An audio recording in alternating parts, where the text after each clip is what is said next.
All right, you guys, I'm so excited about this episode. I am sitting across from somebody who I should mention is extremely jealous of me, and I'll let you listen to what he had to say to me in his own words at his recent show. And I was even nominated to be Anti-Semite of the Year 2024. But I didn't get it. I didn't win. You know who won last year Anti-Semite of the Year? Candice Owens. Yes, Candice Owens. Yeah. Fucking DI. Some liberal woke You had to give it to a black woman. Yeah, but this year, who got the Anti-Semite of the Year this year? Yeah, Tucker Carlson. Yeah, white power, Josh. Yeah, baby. Yes, yeah, baby. Yeah, yes. Yeah, the planet is healing. And actually, one of the nominees for the Anti-Semite of the Year this year was Miss Rachel. Imagine you and Miss Rachel having one thing in common, and that thing is anti-Semitism. The world has gone a little bit ridiculous. I do have to say that's one of my favorite accounts because I feel like it's Forbes 30 under 30. Like every time they mention anybody there, I'm like, oh, I should be following this person. Yeah. What is it? Stop anti-Semitism. And Yes. It's never anti-Semitism. The count is a parody of itself. Yeah. But I do want to say it wasn't DEI. I think I just performed better in 2024 than you did. I'm just jealous. Yeah, you're jealous. I'm bringing my jealousy to Mm-hmm. the show. I'm bringing my jealousy to Nashville, and I'm just very upset that I didn't win. That would be like the award that I would have really deserved. I know, and you tried to get all of your people to vote for her, and like you Yes. tried to skip the system. I didn't even ask people to vote for me. I won it fair and square, in large part thanks to the fact that I was fired from Daily Wire that year. Yeah. And you had a little something to do with it. Did I? You did, How come? actually. This How is a come? story that I've never told. Okay. But I think you had something to do with it, but I was not allowed after I had watched you, and we should show that clip in a little bit, but you were my wake-up call to what was happening in Gaza.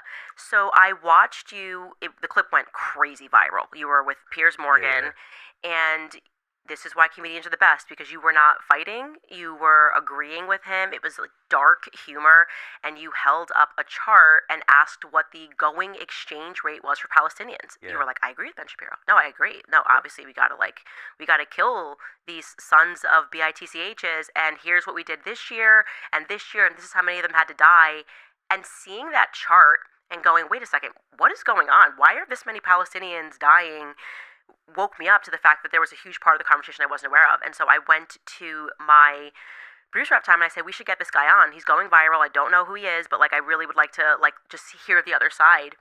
And my producer ran it up the chain and came back to me and said, we are not allowed to have Bاسm Youssef on. And I said, that's weird. Why? And the answer I got was because you hurt Ben's feelings. I'm not kidding. She got it in writing. I heard Ben's. He did. Ben, I'm sorry. No. I'm sorry, Ben. I hurt you. Did you hurt your feeling? I'm so sorry. I've hurt your feeling. Here's the thing about Ben. I'm gonna say this in all honesty. I think Ben Shapiro is a very, very, very talented individual because he's a very confident liar. He just lies very easily, and he lies so good that I feel ashamed that I can't believe him. You know, and the thing is, he's a fast talker, right? You know why he's a fast talker? Because facts cannot catch up. He just like They never catch up. He just he talks. You know how fast he talks. He's like a robotic frog. And actually, if you hear like Ben Shapiro, it's like someone actually sped up the voice. Actually, if you slow him down, you'll get a normal voice. Because as he speaks very quickly, the truth is still buffering. It's true. It's just still buffering. Yeah, and I'm actually I'm very surprised that I heard Ben feeling, because Ben says the facts don't care about your feeling. Yeah, well, But with Ben, they don't care about the truth either. yeah, and so that's one of the things is he never actually debates adults, and Never. so it was a time where I genuinely wanted to learn more because I was astonished by what the chart that you had showed, and I was going, whoa, I've been to Israel, I've been in the orbits, how did I just miss this entire thing? And surely there must be something else, and once I host a debate or have a different discussion, then I will see the Israeli way and be able to better defend my positions. And then I very quickly learned that you're not allowed to go down that path. You're not allowed to start asking meaningful questions. And then, of course, I did become really hateful. I tweeted, genocide is always wrong. So, Oh my God! yeah.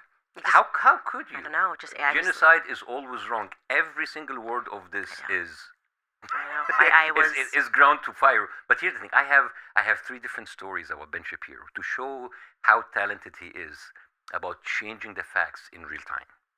The first story happened very recently in Turning Point, USA, when a young kid came up, like a gentleman. Started asking about the bombing of the USS Liberty, and the way that Ben Shapiro answered, he was just lying through his teeth very quickly. And he started to say, well, there has been investigation and it was obviously wrong, and it was obvious, and it was proved beyond any doubt that it was a mistake, which wasn't. There was a lot of investigation where they weren't. Actually, the crew of the USS Liberty were threatened. They had a gag order. They couldn't talk.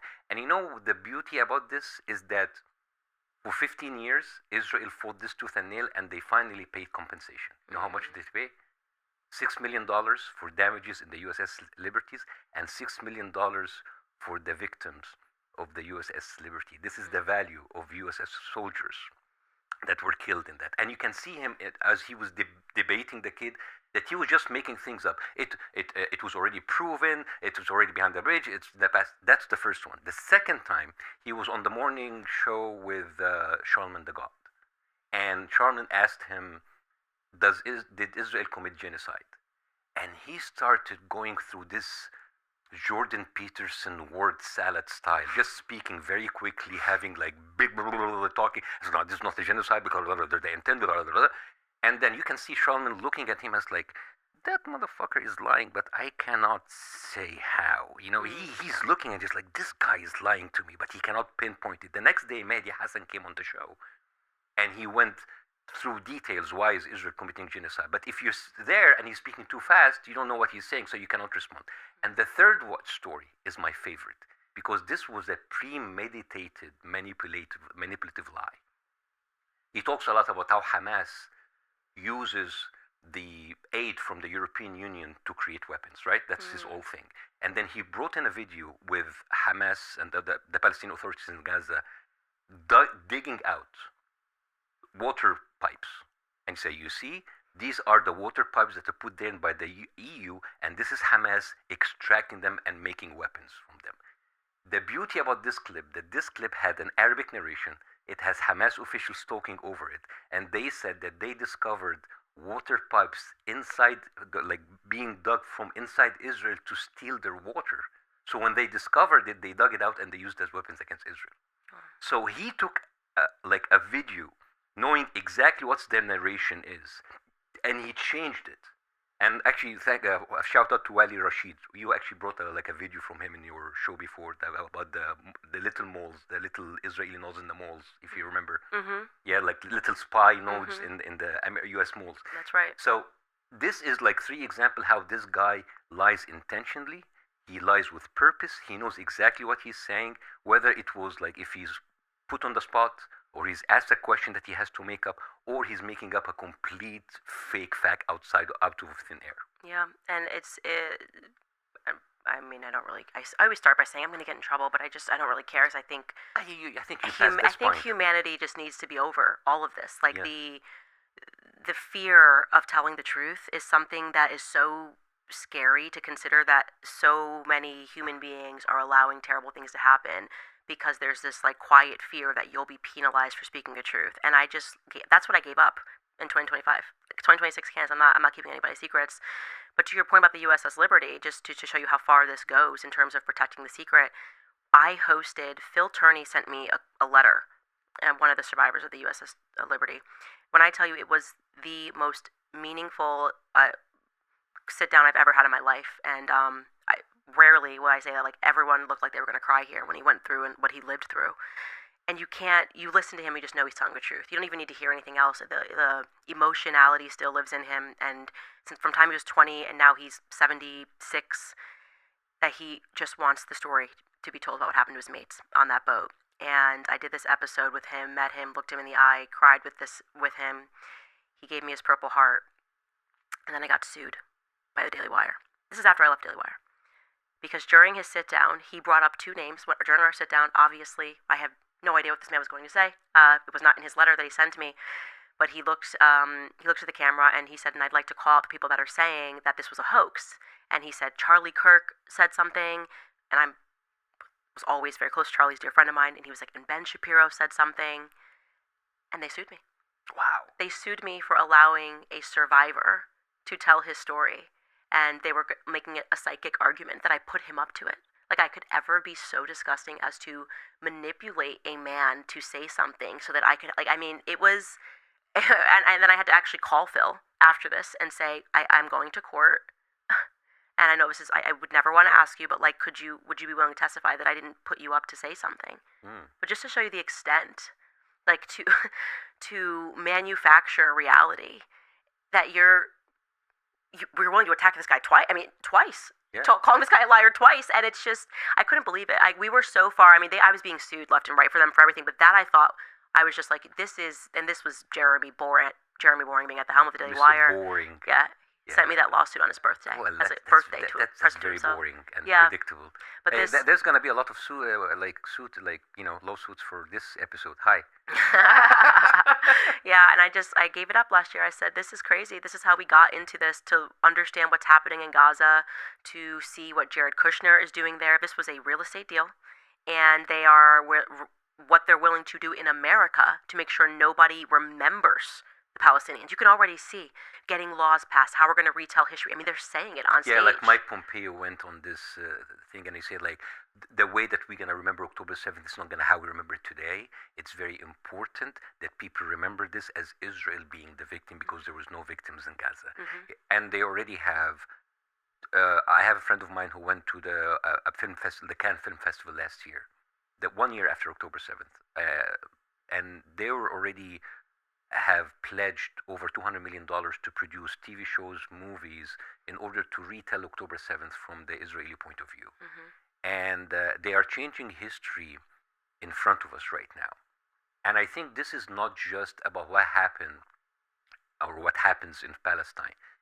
Because of how people saw the gaslighting happening in real time and how the lying is happening in real time, people now are reconsidering everything they were told about history, from World War II to JFK to 9/11 to the Iraq War, because we have seen an Olympic level gaslighting, because Israel doesn't just lie to hide the truth. They lie recreationally. They just do because it's fun for them. They just, it's, and the way that they just like lie to wear you down.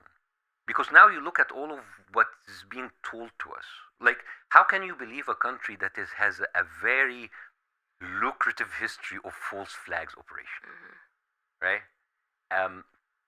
There's actually two false flags operation. There's many of them. First of all, you have like the bombing of the King David Hotel in Palestine. 92 British soldiers were killed, and the people who did it were people from the Haganah gang, and they were dressed as Palestinians. 1950, 1951, there is a Jewish Israeli author called Avi Shlaim. He's an Iraqi Jew. And he wrote 3 books about the plight of the Jewish people in Iraq. And the plight of the Jewish people in Iraq was not caused by Iraqis. It was caused by the Israel and Mossad, because when they created the state of Israel, they didn't know how to bring all of these Jewish people from the Arab countries. It was easy to bring them from Europe, but they didn't. But like Jewish people in Iraq and in Egypt and Morocco lived there for hundreds of years. So they needed to push them. So 1950, 1951, Israel sends a Mossad agent, and then he leads 4 to 5 different bomb attacks on Jewish synagogues and Jewish communities. They killed their own people. October 7th. And yes, and that happened in Iraq, and then because of that, 150,000 Jews went in just like a year and a half to Israel. And then the same guy that Israel sent to, his name escapes me now. After Iraq, he went to Egypt, and he led the Lavon affair in 1954. And you know what's funny about the Lavon affair? After the sleeper cell, the espionage cell was discovered, Israel denied any connection to those people, of course, for 51 years. And then in 2005, they finally acknowledged it by giving the participants in the Lavon affair operation participation certificates, like an Amazon card or something. And There you go. yeah, and then 1994, the bombing of the Israeli embassy in London, it was done by Mossad, and then they kind of nailed 2 Palestinians for it. 1 month after 9/11, which is the biggest false flag operation, in October 2001, there was an attack of the Mexican parliament by 2 Mossad individuals, and they were also like being they pretended to be Palestinians, but they were discovered before the bombing. Yeah. So you see all, and of course we have the Bondi.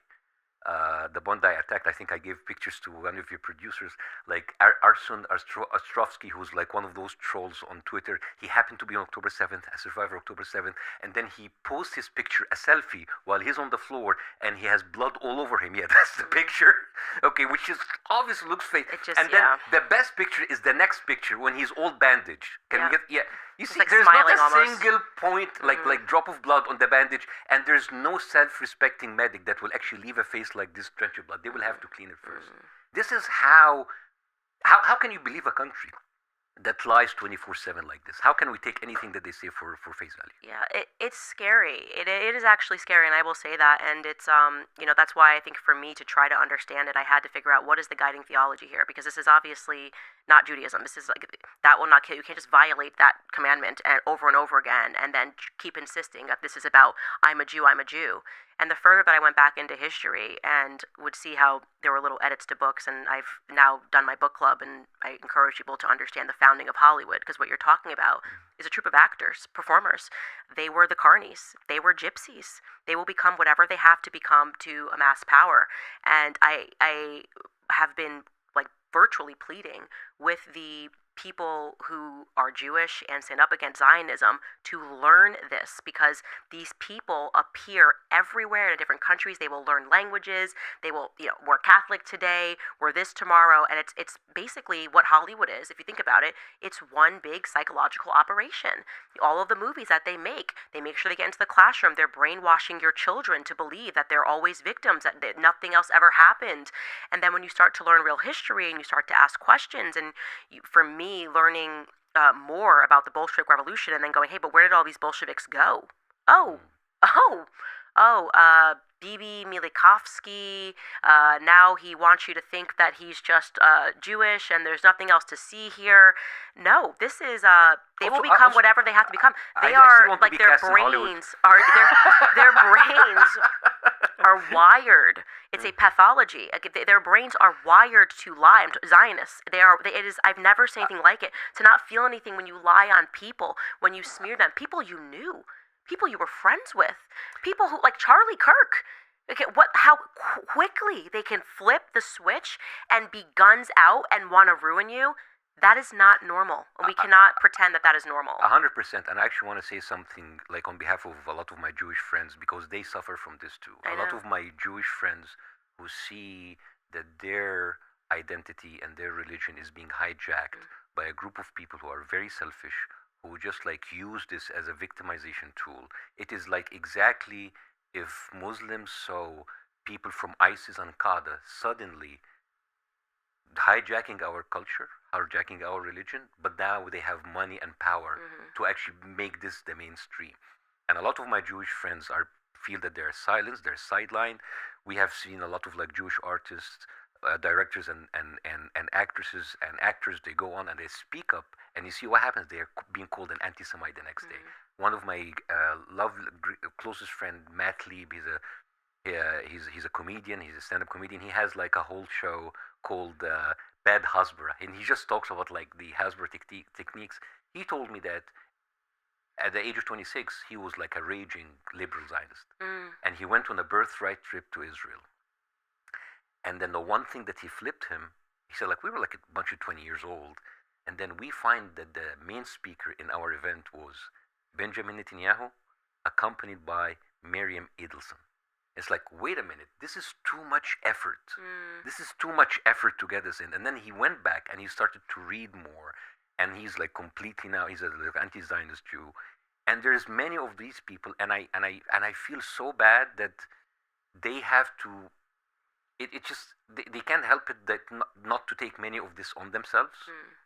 that all of these stuff that those Zionist people do kind of reflect on the whole community, but there are so many people who are just like sick and tired of being grouped with those psychopaths. Because they're not. That's what I'm saying. It's not a religion. It's a political philosophy, and that's why it's so important to separate it. Like Yes. Zionists are just tried and true psychopaths. There's no way you could look at what happened in Gaza, to look out at what they did, how they told us they were going to do it, talking about real estate deals. I mean, you got to pull this up, Skylar, when you get a second, just some of the video footage of what Gaza looks like today, and then to look you in the face and feel nothing and say, no, that was necessary response to October 7th.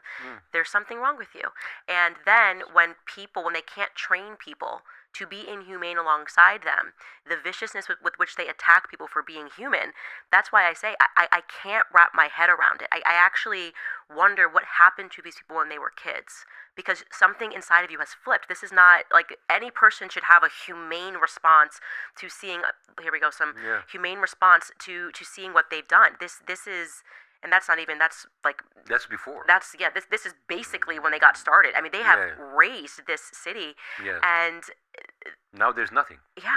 There's nothing. The blackmail, the Epstein stuff, the defense of Epstein, gaslighting us about Epstein, and you go, okay, it's literally, I don't care if you are Jewish, if you are Muslim, if you are Christian. I mean, obviously, I want you guys to all be Christian, but can we all unite to recognize that we have Satanists among us? Like, this is a satanic philosophy that you have to be worshiping death to be okay with. I have a question for you as a Christian, because we just talked about a small group of people hijacking a whole faith, which is Judaism, and now similarly you have all of these evangelical Zionists, people who go to Israel and come back, and they just like brainwash their followers in the church, and when I look at videos where inside the church, the only flag other than the American flag is the Israeli flag.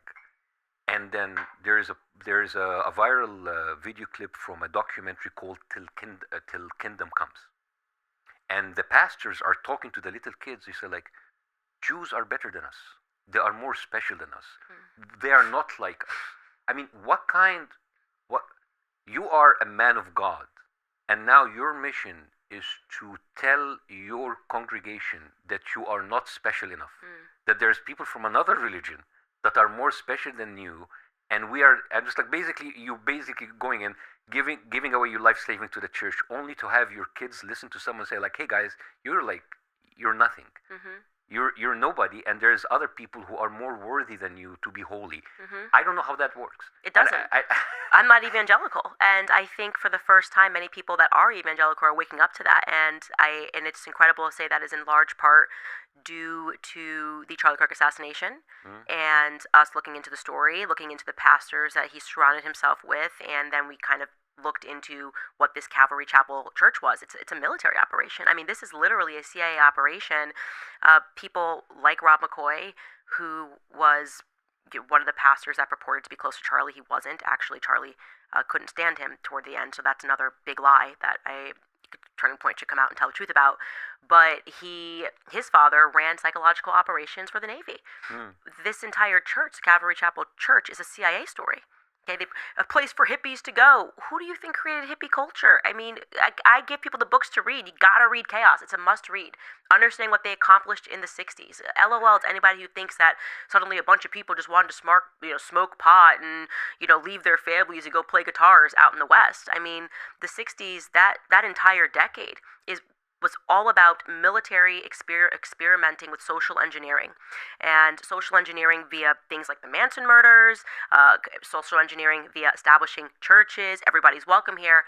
But what is the underlying goal? The underlying goal of many of these churches, too many of these churches, is to commit people to Israel by any means necessary, to believe that they will not be saved unless they worship Miriam Adelson and Bibi Netanyahu, which is wild. Miriam Adelson's money and wealth comes from debauchery.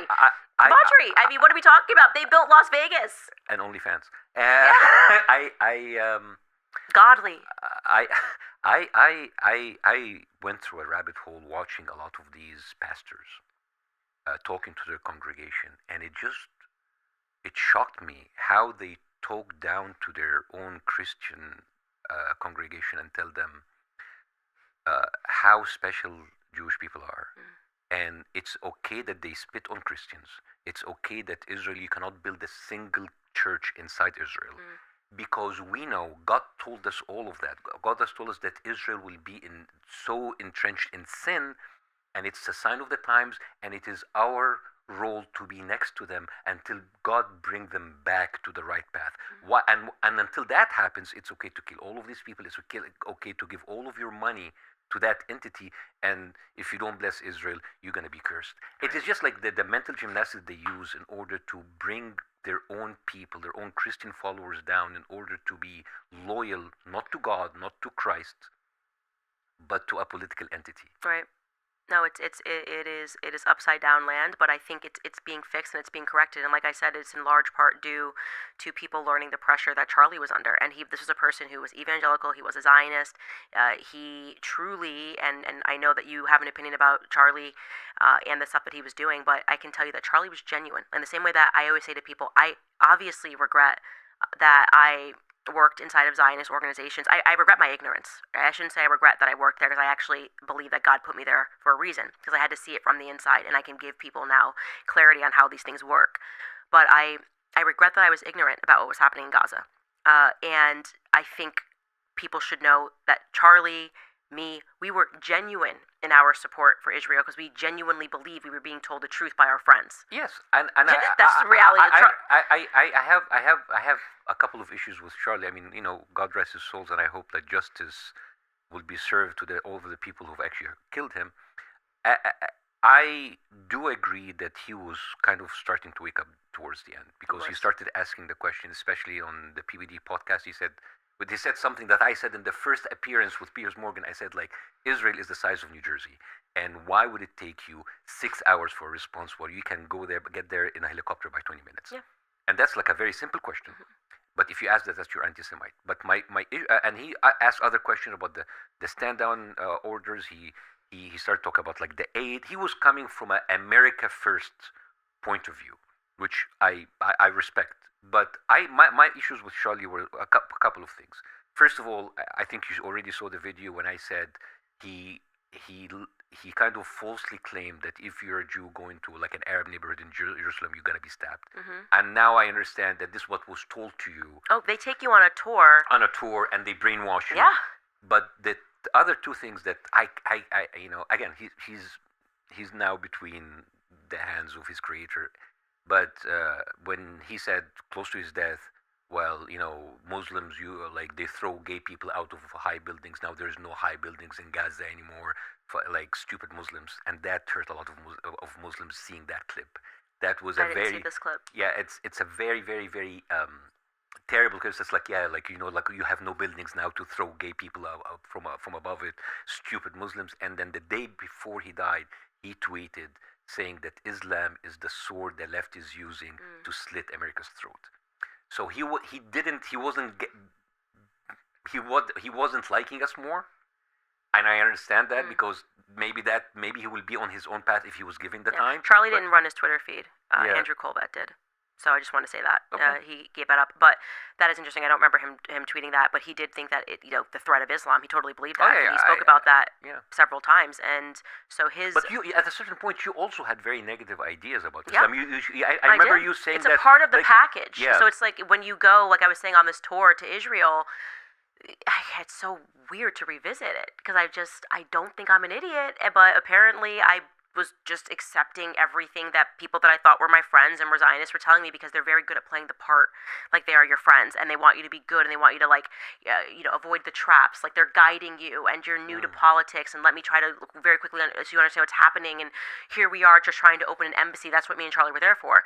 Here we are just trying to open an embassy, and like look at these terrible Muslims that are like throwing things at us and trying to murder people at the border, and you're going to be safe, and we've got security for you to make sure that these terrible Muslims.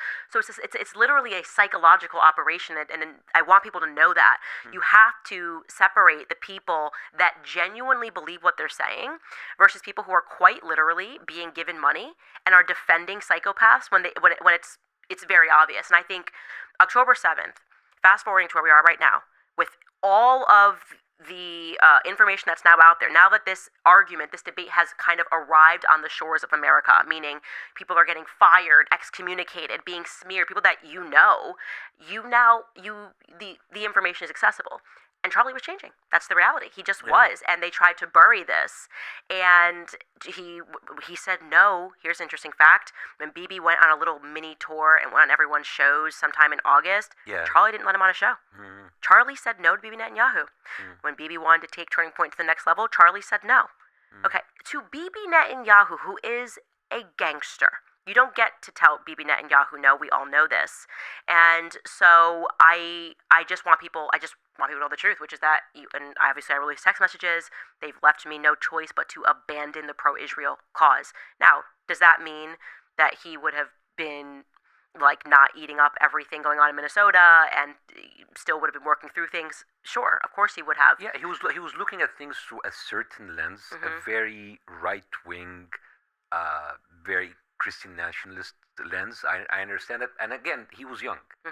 And maybe if he was given time, maybe he would have like crossed over to the other side like you and said, like, I believe that everything I said about, I don't know, it's a kind of a far-fetch, but maybe we grew up with 9/11.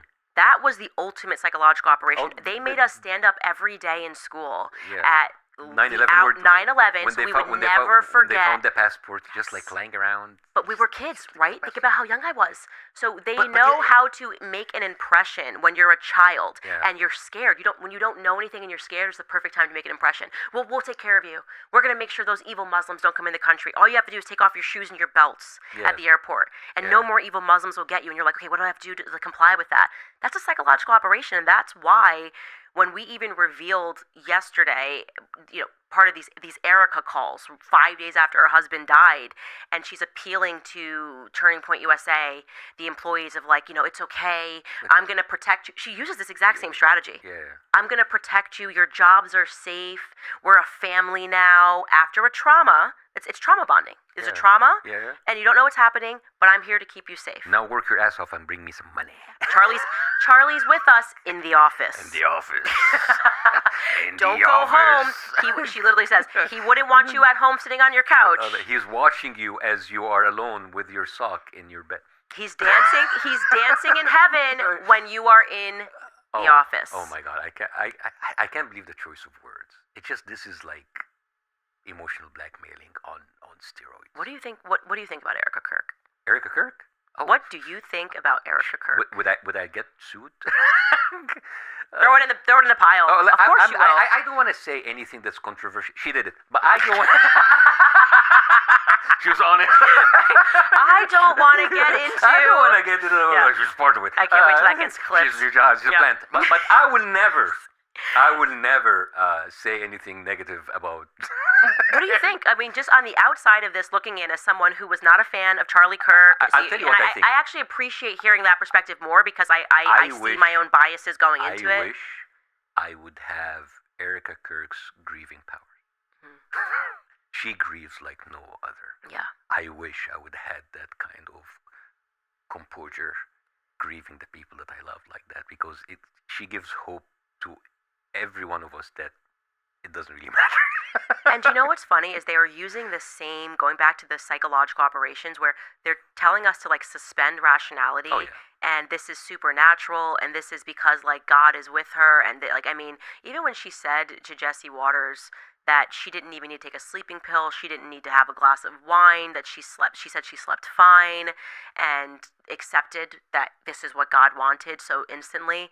And there's something about that is ChatGPT Christianity, where it's like you're just going to keep saying God wanted this. It's like, no, being Christian we are flawed. We are not. Of course you're going to contend with God. You're going to bargain with God. We don't get it right. Of course you're going to ask questions. Why?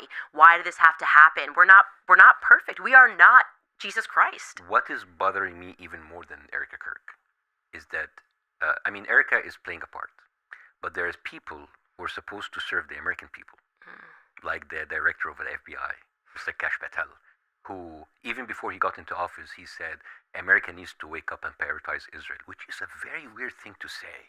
He lives in Las Vegas. By FBI director. With a dude. Oh, that the honeypot? Oh, we should. No, he doesn't live with her. She lives here. oh my God, oh, she lives here and he lives with it. Oh, I can't. He's the FBI director, and I don't know. I mean, I'm a just new stating a fact. I'm a new citizen here. I'm just stating a fact. But oh, in Las Vegas, is this where the Israeli cybersecurity guy was also found out to be a pedophile, and then he was let go? You know what's so funny about this story? I'm sure that everybody knows here knows this story. There's the head of the cybersecurity in Netanyahu's office. He comes to Las Vegas, and just to pass time, he was found with a minor, and it was a sting operation. But then he was allowed to leave. This happened in Nevada. You know what's the most important thing about this is that not a single media outlet reported that this ever happened. ABC, Fox News, CNBC, CNN, nothing. If you have a foreign country who's supposed to be your ally sending high security officers here, and they are not just once, many times, and they're involved in pedophile rings, and they're allowed to leave, but that's okay because we need to talk about the Somalis in Minneapolis. We need to talk about the Arabs in Michigan. And then you have the acting DA who happens to be an Israeli national who let him go. And nobody talks about this. And this is how they brand you to be a conspiracy theorist. When you start talking about stuff that's not circulating in the media, you become part of the fringe. Yeah. If you're not into this, if it didn't happen in the mainstream media, that didn't happen. Anybody who repeats that, he's a psycho, he's a conspiracy theorist, he's a flat earther, whatever. But it is, and now this is what I found out about coming here to the United States. As someone who comes from the third world country where we are used to censorship and we are used to not telling the truth as it is. Here, nobody will hide the truth, but they will choose not to tell it, and they will tell other stuff and give it a bigger mic. So someone like Jay Klang or Tommy Robinson, wherever they go and they start doing this agitation thing, they will find someone like Elon Musk with tens of millions of followers tweeting it, and now becomes news. But they will never say anything about the other stuff. So everything that you are faced with in the news is that the stuff that they want you to see. They will not hide it. Like, hey, we have democracy, but we'll not talk about it. This is how they selectively push the narrative. Like what happened October 7th. I call it shock and awe. You know how America went to Iraq and they used shock and awe? Like extreme attack. They do this. So decapitated babies in ovens, pregnant women having their over the top. And it has become so much of an emotional shock that if you start questioning it, it's like, how come you question babies getting decapitated? You're anti-Semitic. You don't care about babies, and this is how they pushed it, and it becomes the news. Yeah, I mean, that's Soviet propaganda, and this goes back to what I was saying about the Bolsheviks. I mean, one episode we were speaking about even the things that they told us about World War II and the things, and they panicked, and it was hilarious because in a couple of months later, Auschwitz Museum comes out and says, the stuff that was said about Dr. Joseph Mengele, a lot of it was made up. He never did these things. He was actually, before all of this, a respected doctor. Auschwitz Museum put this on their website. And they changed the number from 4 million to 1 million overnight. I mean, there's been a lot of changes, but you're not allowed to know history or how the numbers change. And I was grateful to sit down with Norm Finkelstein, and I asked him about that question, because he's like, my parents, one of his parents was in Auschwitz, and the other parent was, I'm blanking on which of the other camps they were in, and he said he acknowledges it. He's like, yeah, of course. He said, my parents told me some people were taking the tattoos off and some people were putting them on. People that I believe were laundering their names. I spoke to him about this, making themselves victims, and they actually were the perpetrators of a lot of the crimes that were happening against Christians, mass murder of Christians, which we're not allowed to talk about. The number one victims of World War II were not Jews, it was Christians. And when you say that, they get so angry because they have worked so hard for decades to manipulate people in the classroom to believe that the only victims that have ever existed in history were Jews, and that's just on its face false, and it is a lie, and we have to do a better job of getting out the truth. And by the way, I wouldn't even mind if that was the story. Yeah. But the fact that they use that in order to How many inflict movies? Holocaust on other people. It's crazy. Palestinians who had nothing to do with, okay, Holocaust, 12 million Jews were killed. Whatever. But we didn't do that. The Palestinians weren't part of it. You were actually pushed onto them, and you would actually kill other Jews in order to prevent anything else from happening. Do you know the crisis of Patria? Patria was a ship that came from Europe that has 1,500 Jewish refugees, 1940s, and the port of Haifa. And then the Haganah, which is like is one of the Israeli the Zionist gang, they blew it up because the British authorities wouldn't let it go, wouldn't let it dock, and they wanted to actually divert it to Mauritius. So they bomb it, and I think like they killed 150 Jews, their own people. They didn't care about Jews being killed in Germany, by the way. They didn't care about. They just used them as a bargaining chip in order to create Israel.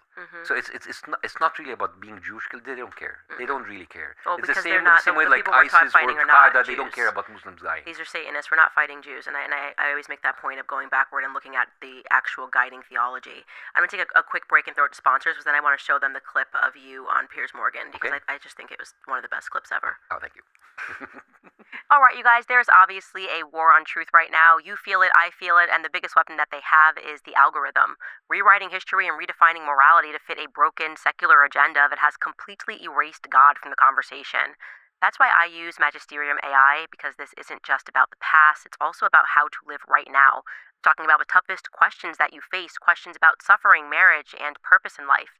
And unlike the other AIs that are out there, Magisterium AI actually brings the receipts, meaning every single answer is backed by original sources, citations that you can click and verify for yourself. I'm talking about 2,000 years of wisdom from the saints, popes, and fathers of the church. It's a knowledge base that grows daily from their exclusive digitized work inside the pontifical universities in Rome. It is the #1 Catholic answer engine in the world for a reason. If you want to discover the intellectual depth and the peace that I have found in the Catholic faith, start there. You can head to magisterium.com/Candice or download the app for free on iOS or Android. You can use my discount code Candice to upgrade to Pro, and you'll get 25% off your first year. That is $2.99 per month, peace and purpose for the price of a cup of coffee.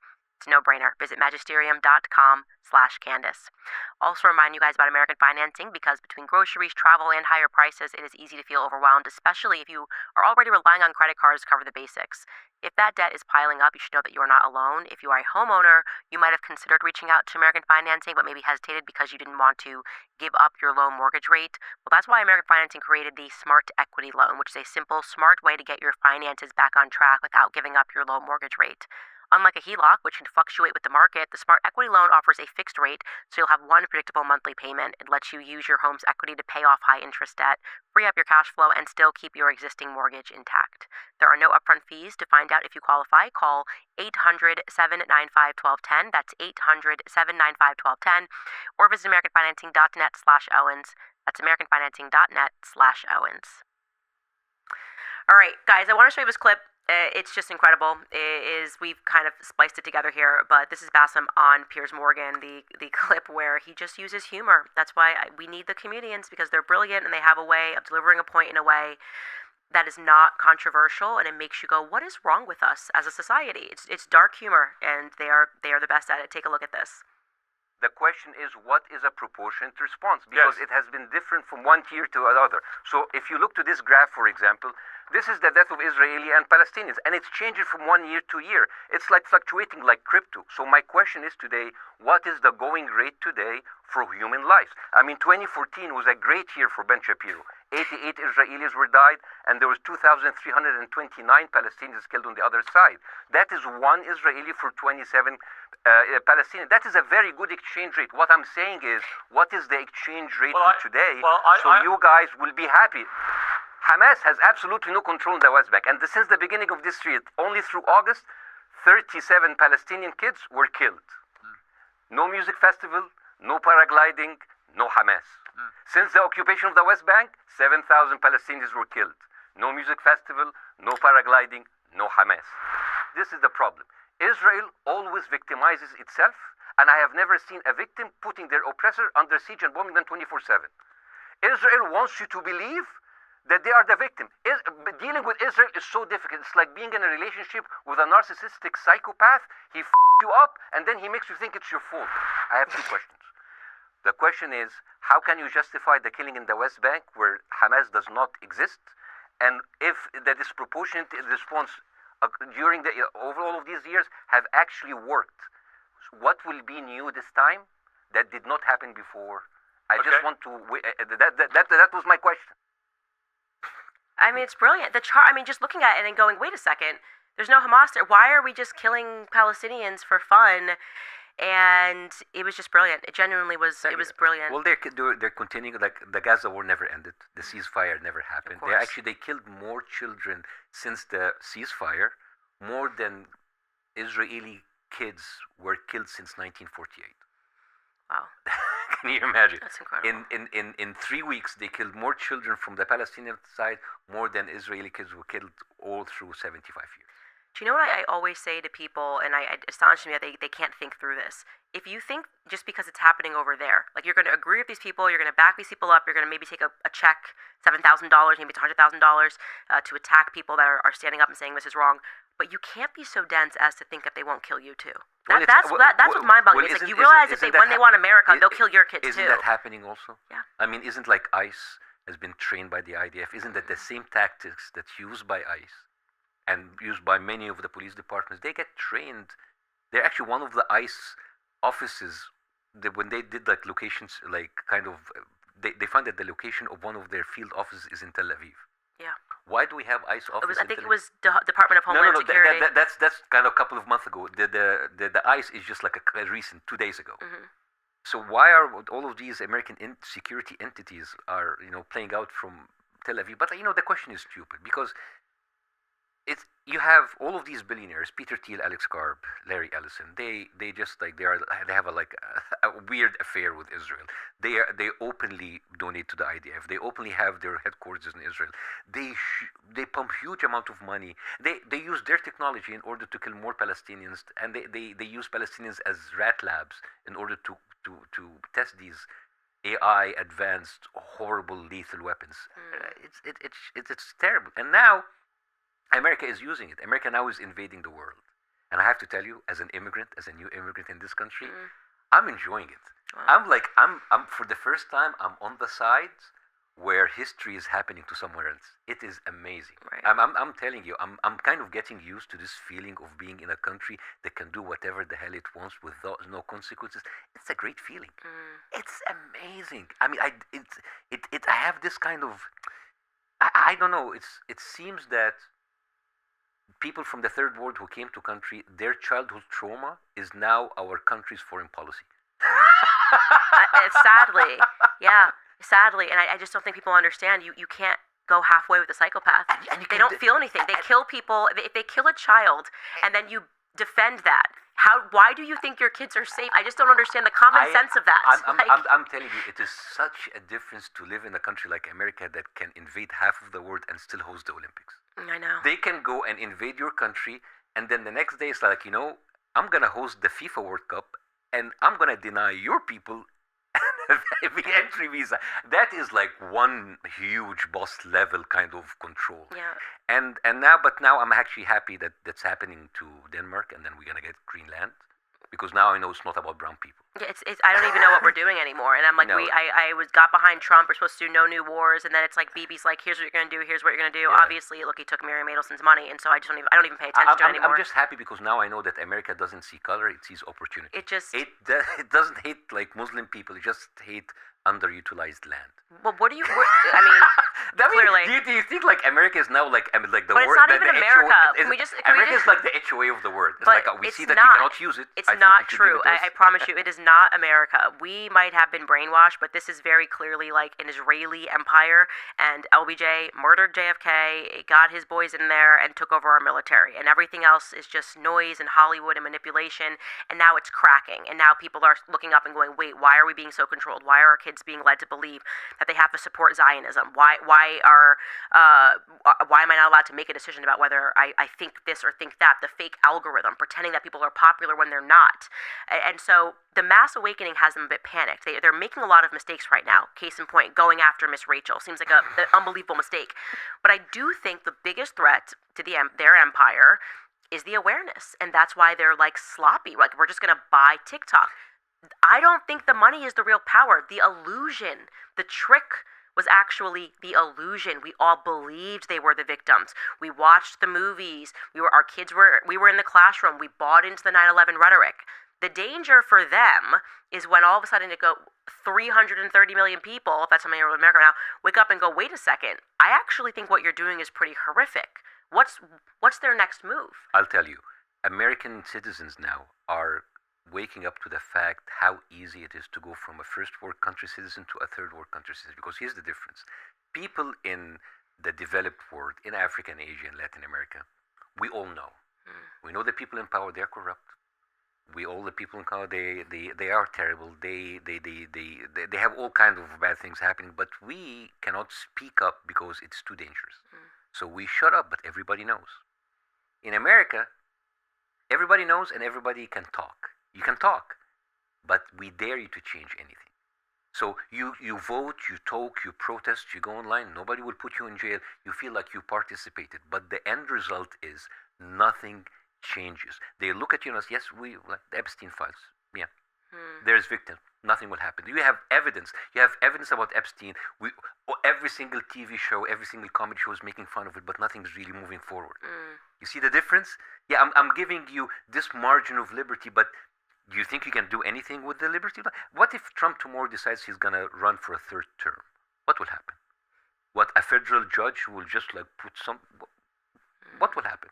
What, you're going to get the military to remove him from office? What will prevent them from kind of enforcing martial laws or starting to take your liberties? We have to, because the world has been desensitized by how much violence that happened in the Middle East, that now people are kind of like they are desensitized. It can happen to us anytime now, and Do you think that they're going to do it? I mean, you said that. What is the next thing? We have seen this. We've seen what they can do on the level of the universities, because like 3 years ago, you wouldn't even imagine that American university will be having the same treatment that we see in brutal dictatorship that would justify military intervention.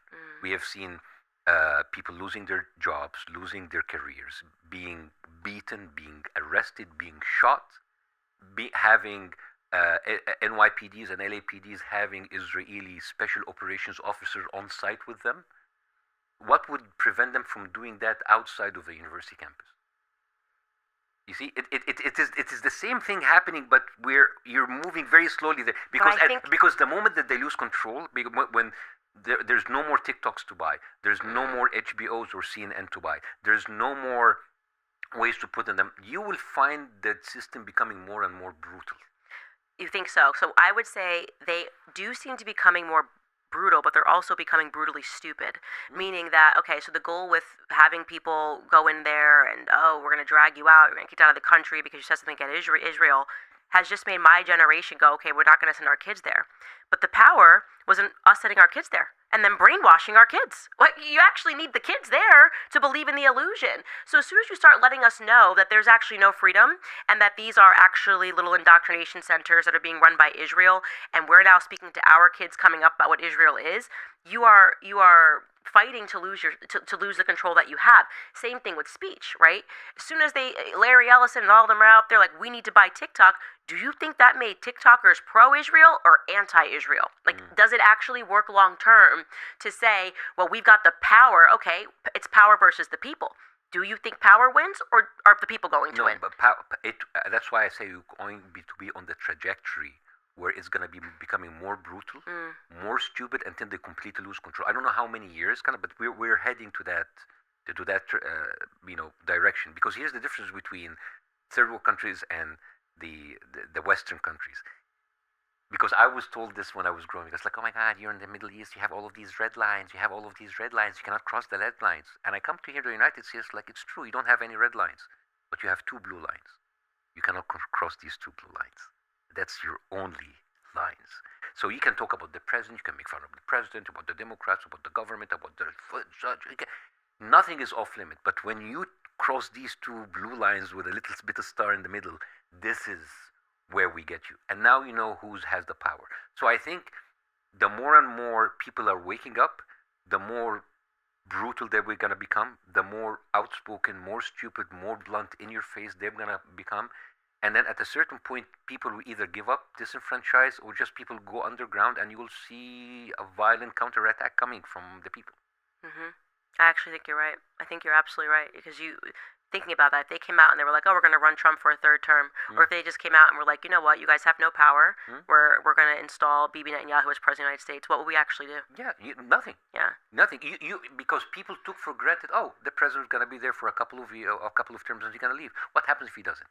Oh, the president cannot put me in jail because of my opinion. Now it's happening. People are being deported, being put in jail. People are losing government contracts. You have 37, 38 states that have laws that you cannot boycott Israel, which is crazy. That's actually crazy. And that's a law. Yeah. So they're already doing that. And I asked the question in one of my videos, what will prevent them? Nothing. I don't know if you're following what happens to the anti-Israel voices in Europe. You know, we always hear about America sanctioning a country, right? There's sanctions on China, sanctions on Iran. You know what happens when you sanction a person?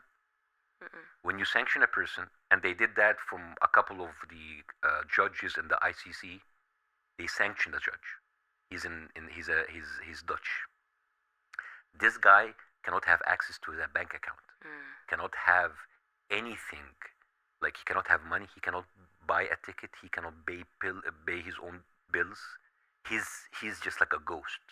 This is what happens when America sanctions a person in a foreign country. What prevents America from sanctioning you and just like wiping up your bank accounts or denaturalize you and then send you home or put you in jail? What would prevent So a them? couple of things I would say. I would push back and say, first and foremost, we're a big country. Yes. America's not like a little European country, big country. Also, our general attitude is very different. Like, I remark whenever I go to the UK at how polite even like their protesters are. Like, when I was being protested, when I was speaking at some UK campuses, me and Charlie, they were like very polite. They were like holding signs and were like, we would really like you not to be here. And I was like, oh, okay, thank you. That was it. America's a little ratchet in those ways. America is a nation that they actually trained up for generations to always revolt. Like, I mean, we're constantly in revolt at all times. And so I'm not sure that when they start showing up to doors, and we saw this recently down in Miami, where the police officer showed up and was like, did you send this tweet? I don't know that, the country that brought you BLM riots and is going to be like, that's fine. Like, we're just going to be like knocking on people's doors being like, here's the tweet. May I challenge this point? Yeah, of course. I'd love you to challenge it. Because the same country who, had the BLM riots, the same country who stood against Vietnam, and the same country who stood against the Iraq war, this same country, again, we've seen a microsome of what they can do in colleges, which is the most vibrant, most active, most useful, most energetic places in the United States. University Conference. And we have seen what happens to those young kids. They were vilified in the media. They were ridiculed. They were belittled. They had their careers. Some of them were shot. I have a friend of mine, Palestinian. He and two of his friends, they were shot, and now he's paralyzed from waist down. All because he wasn't even one of the protesters. He was wearing a keffiyeh and he was speaking Arabic. So if America, with all its might, can crack down on the most free spots in the United States, which is the universities, and we did. Do you hear anything about the university riot? It took them like 2 months and they killed it. Yeah. What would prevent them from going door to door? It's going to be very, very small, and then they're going to get bigger. Because 3 years ago, you wouldn't think that they will have paid mercenary militias in American streets. 3 years ago, you wouldn't think that there were like a university encampment where like they would be destroyed and demolished, and people will not have any chance in hell to even work in Silicon Valley because they're all blacklisted.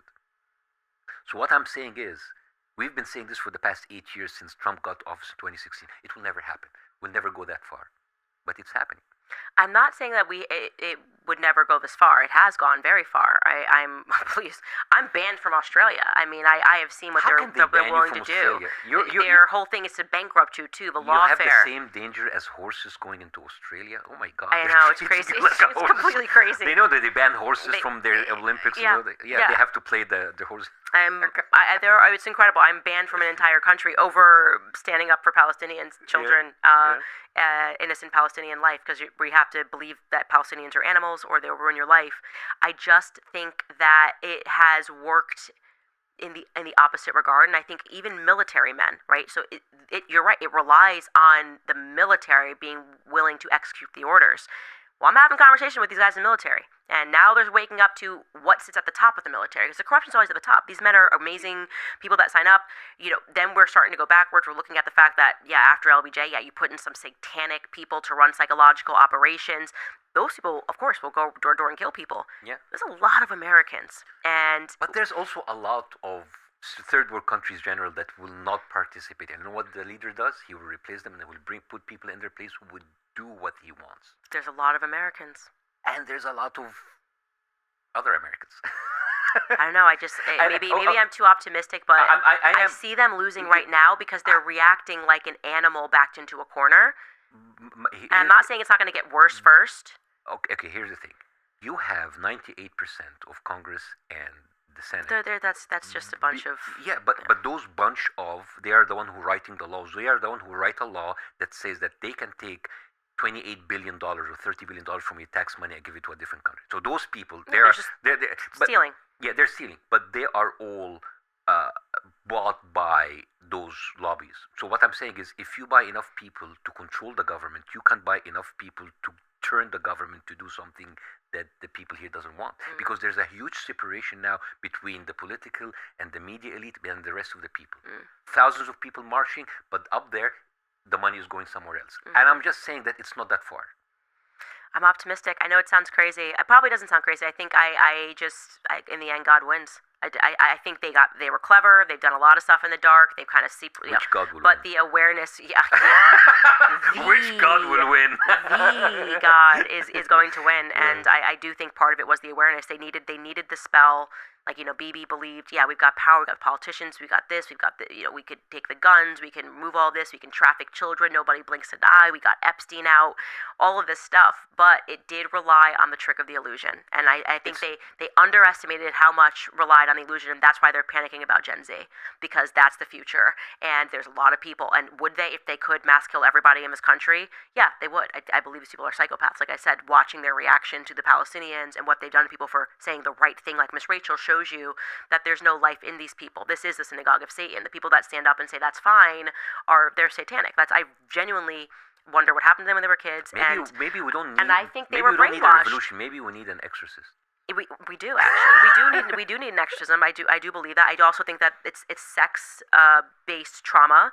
I think a lot of these people, just my research into Sigmund Freud, a lot of these people, when I see the way they react, they knew that they could create psychopaths by abusing kids in their youth. And I do think that a lot of these people behave like they are mind control slaves. Like they're trauma based mind control, and because I may cover some in my book club, but they showed that harming a child and what the child will do to try to rationalize why this happened to them can, and I'm not saying this happens to every person, then sets them on a path to become a psychopath when they don't understand why someone in their family would do something like that to them. And I look at some of these people, I have no other excuse. But your humanity just should come online at some point, and you say this is wrong, and they don't. Some are being guided by money, some by blackmail, but the true psychopaths that you look at, where they will just lie to your face all the time, and I'm like, something happened to you when you were a child, and I'm sorry. And part of that was you truly believing. What did you think happened to Ben Shapiro when he was a child? Combination of things with him. I would love to know. I would sit down and ask him these questions. It's just not normal. Because he fixates. That's what makes me nervous about him. Is there's an obsession. He fixates. He can't let it go. He's been so fixated on Tucker Carlson. Even when I was at Daily Wire, it's you would think, and Tucker never ever spoke about him. Never while I was there. It's a fixation, and there is a neuroticism there. And I don't know what happened to him, but I know he's got like a very too close relationship with his dad. Like his dad follows him to every job. No, I actually think it's his dad's always with him, working with him at all times, at every job, follows him, tells him he's amazing. So it's different. I'm so sorry, Ben. I'm so sorry I hurt your feeling. I didn't know that you went through that. But his dad's apparently very angry, and so there's I'm a sorry, lot. Mr. Shapiro. But I do think they're brainwashed too. Like they actually don't realize that they will, like, hell is real. It's real. Like you will go to hell. What I said on Piers Morgan about dealing with narcissistic psychopath. Narcissistic psychopath are genuinely sick people. The world revolves around them. they cannot do no wrong. They would gaslight you into telling you what's not in front of you. They're not going to engage in conversation. They will only engage in conversation to wear you down and piss you off. One of the interviews that I went to by Piers Morgan, they brought someone called Jonathan Kornikis, who was like the ex-IDF spokesman. And out of nowhere, it's like there is no famine in Gaza. There is so many videos of fat Palestinians, and he emphasized on the fat. He knows that by him saying this, is like, how could you say that they want to trick you into getting under your skin? So now the conversation is not about what's happening in Gaza. It's about like what I've just said. And then they're masters in doing that, trolling them. See all of their conversation, all of their debates.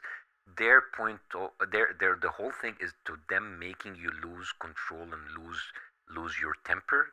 So they will divert the conversation going somewhere else. You see that it's they're very good at doing this. Yeah, no, you're absolutely right, and they don't care about the truth. They care about confusion. They always ask the question: if you have like a campus where you have 10% that's pro-Palestinian and 10% pro-Israeli, what do you do to the other 80%? And the wrong answer is, I'm going to try to convince the 80% with my cause. It's like, no, their answer is, you try to confuse the other 80. Yeah.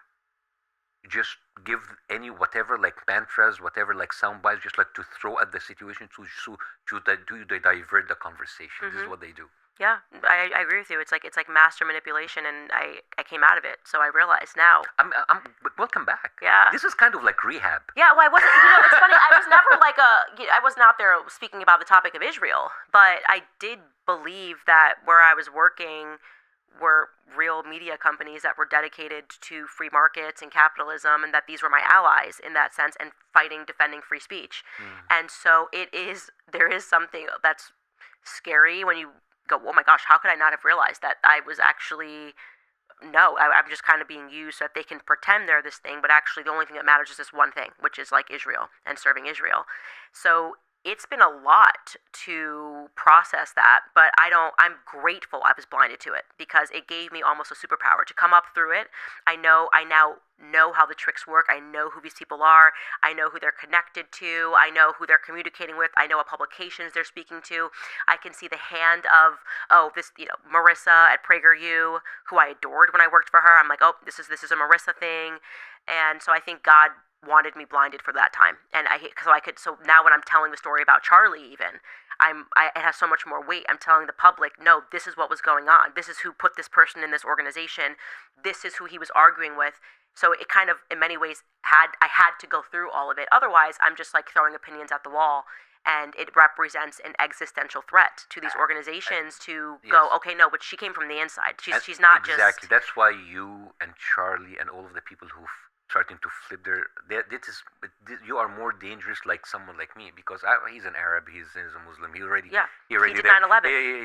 Bاسm did 9/11. Of course I did. It was your passport they found, right? Yes, I had to get a new one. Damn. You know the whole thing about the passport, there was like a bombing attack in Paris 2015, and you can Google this, by the way. You just Google Syrian passport Stade de France. Because also there was like a huge, 50 people were killed by machine guns, and they conveniently found passports for Syrian people in Paris. What kind of very organized, meticulous, Yeah. Oh, here it is. A Syrian passport found near a suicide bomber at November 2015. Right at the end. And it's just like boom. Yeah. Never mind. We don't have to. It was done by the Palestinians. Tyler Robinson. Yes. He just left this really big clue. What kind of very organized, got together, terrorist who just goes to all of these operations? Come on, the best laid plans, this is my last operation because I'm gonna die after that, so I better get my passport so I don't lose my way to the 72 virgins in heaven. It just it becomes so ridiculous. Comical. I don't know. No, what's interesting actually is this background, which we haven't gotten to on my podcast, but looking into the Charlie Kirk thing and these Egyptian planes that were tracking him and Turning Point USA faith events, was that the fake names, the real names on these passports, it's interesting how many are Palestinian, which is like I'm convinced these were Israeli planes. That's why they're panicking about it. Like obviously, like we all know Egypt, the whole thing, they're running stuff through Egypt, obviously. But I was like, oh, this is interesting. This person died in Palestine, and this exact full name is one of the passports. I got the list of every Egyptian name that's on this. They always hide behind other identities. Palestinians. I'm like, did you know this? By the way, a bunch of Palestinians were apparently in Provo the day that Charlie. Oh yeah, I mean this is where Palestinians have. Get excited! You guys should help me. The Zionist lobby help me. Did I? They're Palestinians. They did it. I'm actually I'm actually happy that my life led me to actually live the American dream. I'm actually very happy. I'm a proud American, by the way.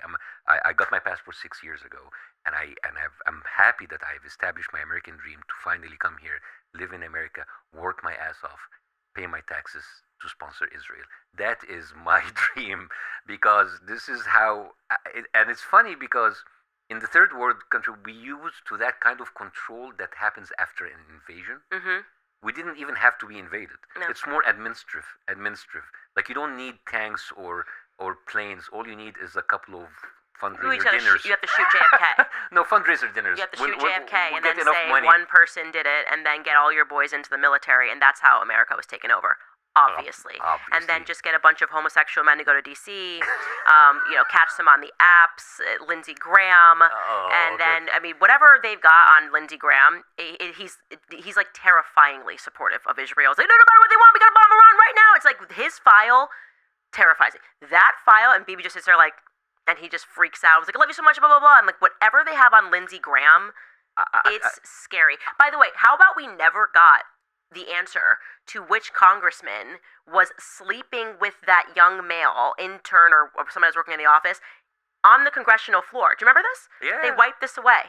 That's how Israeli blackmail files are created. They got that story. We have no idea. This happened in a congressional building on the congressional floor, and we have no answers as to what that was actually about. Yes. Who was the congressman on the other side of that?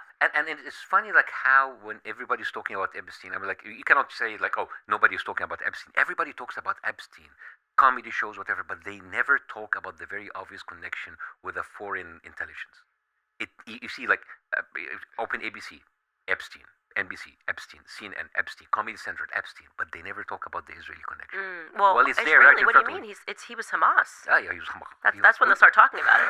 Well, as soon as we work through, it turned out actually that he was working for Hamas. Like he was indicted 2008, and he was allowed to go to Israel during his. Yes. That's what's coming next. He just like happens to go to Israel, and then he will come back. That's why they put Barry Weiss to CBS. That's what's coming. They're working on that narrative. They just have to figure it out. And it's like, it is the most despicable thing. That was, for me, done with Trump. As soon as he said what Epstein files, easiest way to lose me talk about the children. If we can't defend the children, what kind of a nation are we? If we as a country turn away when we know children are being abused, and then I started to realize, that's the name of the game. Like, that's what the CIA is doing.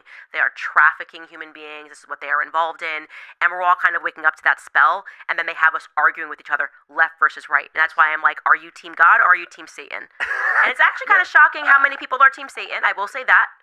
Away from God and Satan, I'm a prime example of someone who when I got the American, I remember the day that I had the Pledge of Allegiance, 2019, December 2019. I remember that day I was so happy, not just because of becoming American citizens. The first thing that they give you as a new American citizen, they give you the form to write down your information for the passport, and the second form they give you is your voting registration. Mm-hmm. And it's like, this is my first thing as an American, because I was there on a green card legally for 5 years, and I could only vote in local elections, but not in the general elections. And I was so proud. Like, oh, now I can vote. It took me 4 years to completely be disenfranchised from the voting operations. Like, there's no point. There's no point. Because this is what the right and left do. They would kill each other, slit each other's throat over everything. Immigration, healthcare, open borders, closed borders, the wall, militarization, everything. But everybody will compete to be Israel's favorite bitch. Mm-hmm. So now there's no point. If you are like a 50-50 of everything, and you're only 100% on this one thing, there's something fundamentally wrong with this business. I agree.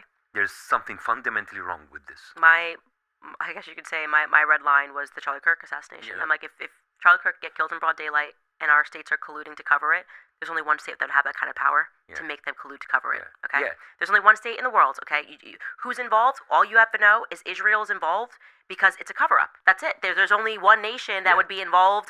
You got Bibi calling him. Everyone's lying about it. They're pretending. I mean, Bibi going on a press tour immediately after to say, I did not we kill did not kill Charlie Kirk. I didn't kill. Whoa, buddy. We haven't even. And Trump drops the tweet with him hugging the Israeli flag.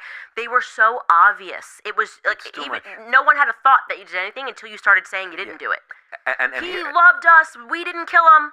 And I just want to talk to the people watching us, especially like America First people. It's forget Israel, forget everything. I'm just sick and tired that like my hard-earned money is going to sponsor the lifestyles of Israel who have free education, free housing, free healthcare. And Ukraine, by the way, because that's where they're actually from. They're from Ukraine. Exactly. But like I'm working for the benefits of someone else in a different country. And this is what. And now we have the homelessness. We have the problem with healthcare. And I say America is not poor. The problem with America that it lacks self-respect. We are being like pushed around like this is some sort of BDSM economics, where basically we're sponsoring them, but for somehow we are their bitch. This is like dominatrix kind of level of like like slap my ass and take my money kind of thing. Yeah, Trump pulling out the chair for Bibi is like symbolic of everything. It's just how like I don't know about evangelical Christians who are used to that kind of humiliation, saying that like you're not even gonna be good enough as those people. But come on, have some self-respect. Yeah, it just pains me. Yeah, and I say that about. I immigrated for this. Yeah, well, that's look at even the drop in testosterone over the years. That's intentional. The mass poisoning of men, the water. Oh, that's a fact. Do you think now Americans are flaccid because of Israel? Genuinely, we are facing the testosterone crisis, as I call it. I mean, because the stuff they're putting in our water, the stuff they're putting in our food, and over time, what that's done is we do have too many theatrical boys that really want to go to DC because they want to be on stage. They want to go into media because they want to be on stage.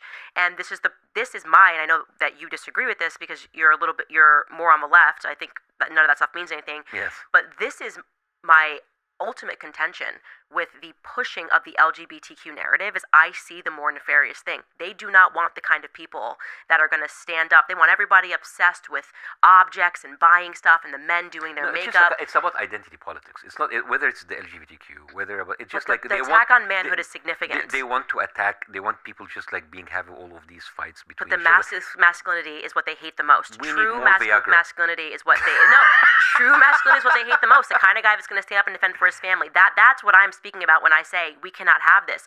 They are telling men it is wrong to be men. It's like they hate masculinity. Full stop. You can be anything you want, but don't be a man. It's so low T vibes. It's low T. It's so low T. That's why I say everything is fake and gay. All right, we're gonna I know you guys will have a bunch of questions for him. We're gonna take a quick break to throw to some of our sponsors, and then I'll answer some of these questions. All right, you guys, let's speak about credit for a second because nobody really teaches you how to build it. And if your credit score is low or non-existent, it can feel impossible to fix. That's where Kickoff comes in. Kickoff is designed to help you build credit safely and simply without taking on debt or stressing over complicated rules. Users with credit under 600 grew an average of 25 points in their first month with on-time payments. With transparent, affordable plans starting at just $5 a month, no hidden fees, and zero interest, Kickoff helps you score big when it comes to credit. It's simple. You make on-time payments, credit bureaus see good behavior, and your credit can grow fast. With the premium or ultimate plan, the rent reporting feature helps you build credit with the rent that you already pay. Plus, only positive on-time rent payments get reported to help boost your credit. You can sign up in minutes from your phone. There's no credit check, no hidden fees, and no interest. Start building credit with Kickoff today and get your first month for as little as $1. That's 80% off the normal price when you go to getkickoff.com/Candice today. That's Kickoff without the C. So visit getkickoff.com/Candice. Must sign up via getkickoff.com/Candice to activate offer. Offer applies to new Kickoff customers first month only, subject to approval. Offer subject to change. Average first-year credit score impact of plus 84 points, Vantage score 3.0, between January 2023 and January 2024 for Kickoff credit account users who started with a score below 600, who paid on time, and who had no delinquencies or collections added to their credit profile during the period. Late payments may negatively impact your credit score. Individual results may vary. All right, you guys, want to also remind you about Pure Talk because for just $25 a month, Pure Talk gives you unlimited talk, text, and plenty of data. Now compare that to Big Wireless. They'd rather charge your family hundreds every month. Pure Talk is an American wireless company who supports our veterans and invests in a U.S.-only customer service team. So when you call, you're speaking to someone right here at home. Pure Talk uses the same towers as the big carriers, so enjoy superior 5G coverage without the inflated price. Just $25 a month for talk, text, and plenty of data. There's no contract, no cancellation fee. What are you waiting for? Head to puretalk.com/Owens and you'll get 50% off your first month. Again, that is puretalk.com/Owens to make the switch to Pure Talk. Okay. We have comments. Charlie's Angels writes, Wow. Yay for Candice hosting him when he was on the No podcast. I don't think that they got the message that he was telling them, that they were literally just used in the pattern and strategy that is employed on a much larger scale. Yes, they were. And I like the Nelk Boys. They're great. Yeah. But it was very obvious that was one of the podcasts BB could get on, by the way. Charlie yes. Kirk said no. I told them like you were recruited in 2022 and you were activated in 2023. This is what they do. They were like, I noticed there was like a whole kind of recruitment that 2-3 years before 2023, as if they know it was happening, and they just like used all of these weapons once October 7th happened. They pursue talent. Like I said, you're coming up. I started my channel on YouTube by myself, and if they think, oh, this person's got potential, they bring you in. They pretend that they're your friends. We're gonna help you. Let me help you in your path, and then you divert from one thing they want, and suddenly you realize this is a gang. This is a literal gang, and I want out. This is how I know I'm not talented enough, because no one contacted me. No one contacted you? Damn. I'm so sorry. I think it was the passport on 9/11. I guess you are the anti-Semite of the year.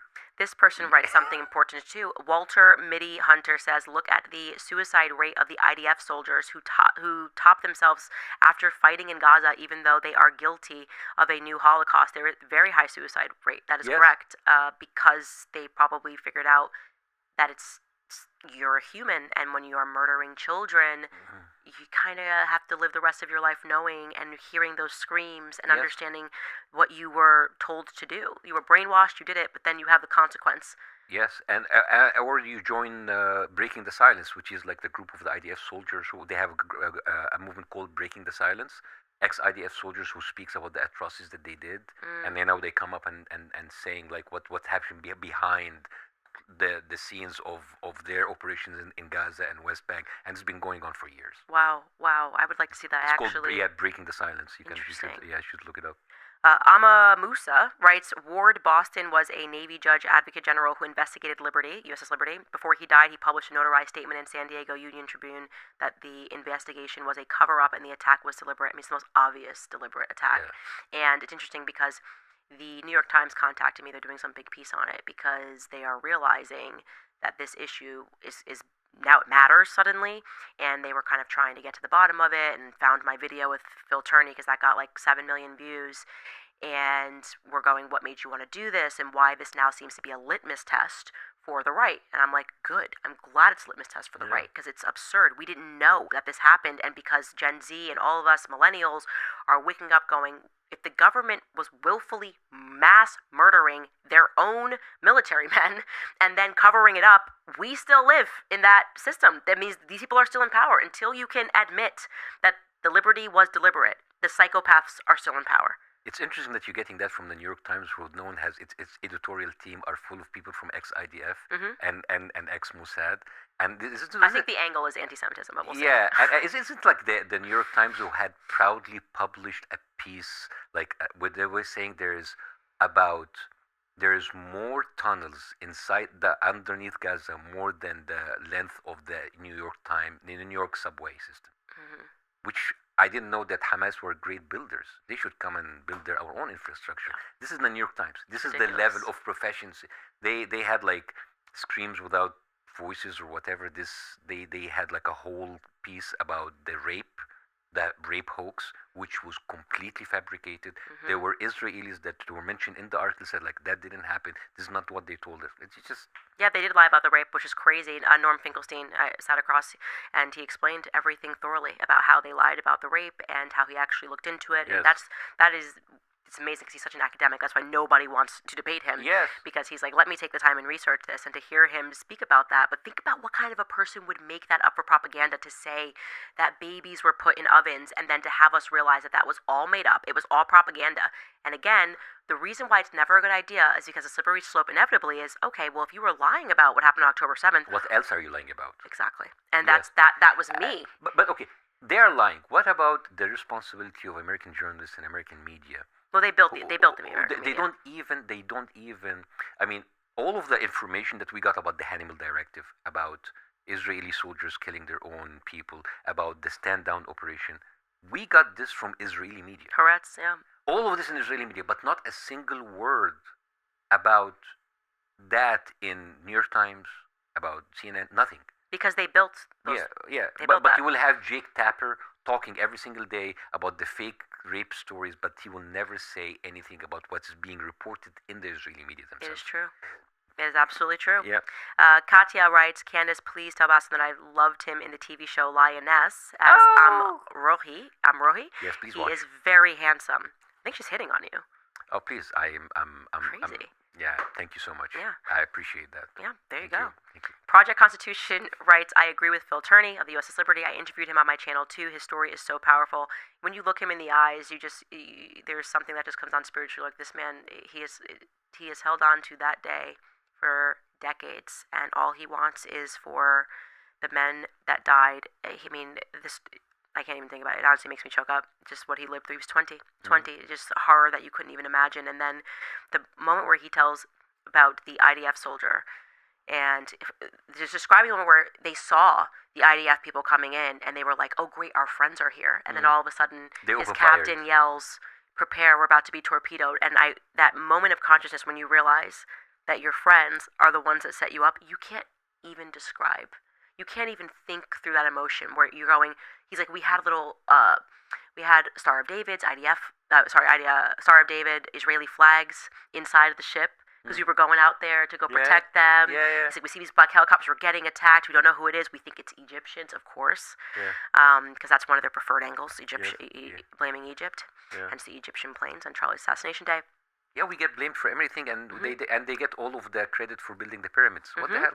So like, we're getting attacked by Arab nations, and then suddenly you see these little IDF boats coming up, and you're going, yes, okay, finally support. And and then he suddenly hears, prepare to be torpedoed, and that IDF soldier then gives him the middle finger, made eye contact, and to this day, people are gaslighting him. They didn't know. Oh, they didn't know. And, was a mistake. And then it brings me about this one of the big talking points about Israel being our ally. It's like, because I asked them, it's like, why are there allies? Where are their allies? Why are we spending so much? Oh, we spend that much money for intelligence. Yeah, so they can blackmail us. So, but for intelligence. But okay, so the point of view is Israel is a great ally because they will tell us so much info to protect our leaders, our troops. In 1982, the very famous bombing of the American embassy, of the American Marine Corps. 250 Americans killed or 50? I can't remember. It's like it's one of the biggest casualties for American troops. 1982 in Lebanon, and there is a book by a Mossad agent called Victor Ostrovsky. It's called By Way of Deception. That in that book he said that the Israelis, the Mossad, knew quite well about the bombing, when it's going to happen, the blue Mercedes-Benz van that was going to be used in the attack, and they withheld the information from the American troops, and they said, like, well, let them deal with it. Yeah, of course. I mean, it's a nonsense. And that book, By Way of Deception, was the only book in the history of American literature that there was a gag order for 24 hours. They managed to stop that book for 24 hours. It was the first and last ever gag order on an American book in the United States, and that's in 1992. Also, actually, there was Hollywood Babylon, too, and there's a reason for that. They then changed it. That's why they're obsessed with publishing rights, because if they own your book, when you die, they can change what's in your book. It's unbelievable. Yeah. But Victor Ostrovsky also it was on camera speaking about how Jeffrey Epstein worked for them. And they're like, there's no evidence that Jeffrey Epstein was Mossad, except the Mossad agent who literally came out and said that he was working for the Mossad, and the other Mossad agent as well who came out and said he was working for the Mossad. But there's no evidence. I love when they just say there's no evidence. That's one of my favorite lies. Yeah. There's no evidence. There's no evidence. Just because you keep saying there's no evidence does not make it so. But they believe if they just keep saying the same thing over and over again, it will eventually become the truth. They shout lies into becoming truth. There's no evidence. There's no evidence. There's no evidence. There's no evidence he was Mossad. There's no evidence. There's no evidence. There's no evidence. No. It didn't happen. No evidence. It didn't happen. It did not happen. It did not happen. Zero evidence. That's a lie. It's crazy. You're just making this up. You just hate us. Like, there's an overwhelming amount of evidence, actually, but their idea of evidence is when they are ready to admit it. That's For them, evidence is just suggestions, like the same way we Egyptians treat traffic lights. Just suggestions. Okay, Nadbois writes, thank you for hosting this live stream and talking about the subject, God's justice and power always win. Flagliano writes, thank you both for your courage. God bless you. Sesame writes, hi, I'm from Switzerland. I'm ready to accept Jesus Christ right now. I'm feeling all of these crosses and all of these things. I feel surrounding like you. I'm ready to get Jesus into working. my heart. Yes. It's working.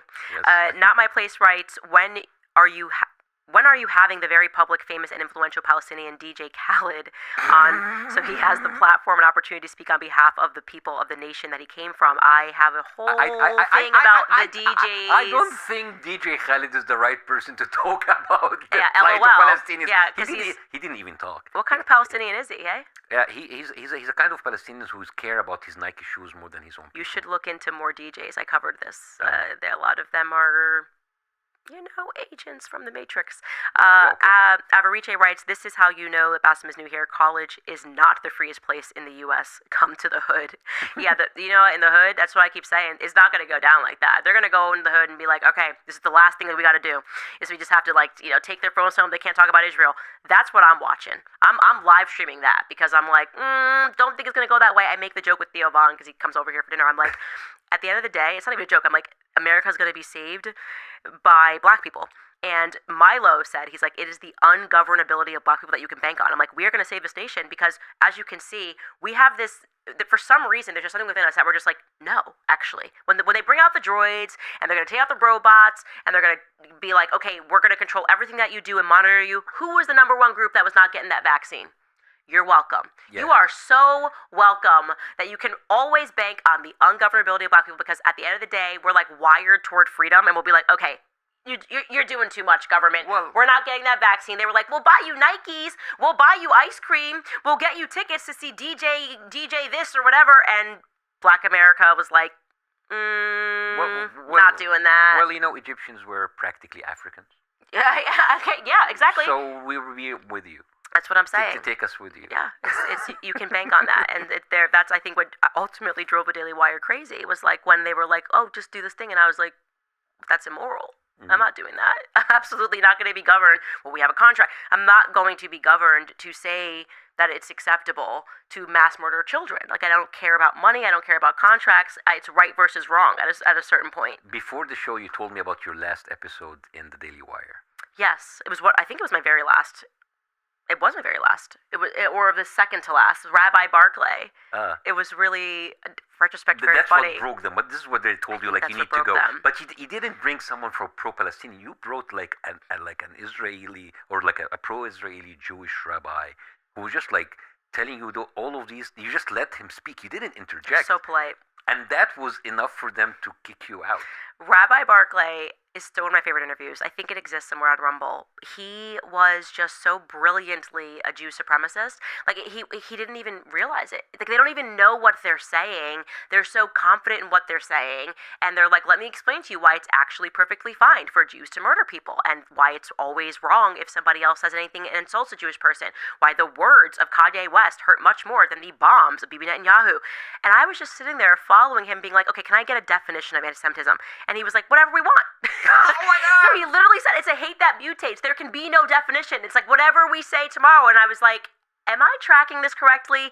And I just let him speak, and it was a disaster.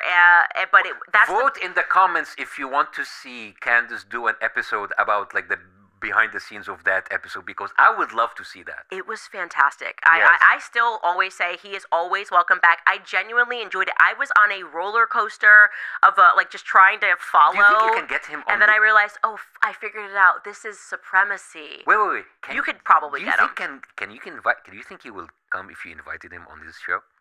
I think he would. And you know what he did afterwards? He was like, I can help you. And he told me that I could have a private screening of October 7th. They were gonna bring the laptop to me to see what what Hamas did. And then I would understand why racism is fine as long as it's Is it interesting that we never saw that screening? We never saw this. I was like, why can't we release it to the public?